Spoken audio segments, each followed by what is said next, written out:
வணக்கம். ஆத்திச்சூடி என்பது அகர வரிசையில் அறிவுரைகளை சொல்லும் இலக்கியம். ஔவையின் ஆத்திச்சூடியை நாம் அறிவோம். பாரதியார் புதிய ஆத்திச்சூடி என்று காலத்திற்கேற்ற அறிவுரைகளை கூறினார். அறிவியல் ஆத்திச்சூடி. நூல்வெளி. தம்மை ஒத்த அலைநீளத்தில் சிந்திப்பவர் என்று மேதகு அப்துல் கலாம் அவர்களால் பாராட்ட பெற்றவர் நெல்லை சு. முத்து. இவர் அறிவியல் அறிஞர் மற்றும் கவிஞர். இதில் தம்மை ஒத்த அலைநீளத்தில் சிந்திப்பவர் என்று நெல்லை சு. முத்துவை பாராட்டியவர் யார் அப்படின்னு ஒரு கேள்வி கேட்கலாம். அதற்கான பதில் மேதகு அப்துல் கலாம் அவர்கள்.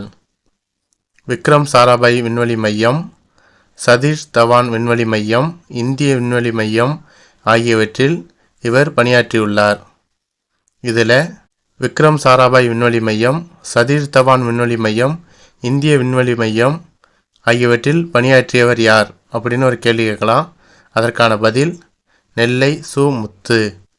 அறிவியல் கவிதைகள், கட்டுரைகள் பலவற்றை இவர் படைத்துள்ளார். 80க்கும் மேற்பட்ட நூல்களை எழுதி வெளியிட்டுள்ளார். இந்த வீடியோ பிடிச்சிருந்தா வீடியோவை லைக் பண்ணுங்கள், சேனலில் சப்ஸ்கிரைப் பண்ணுங்கள். நன்றி.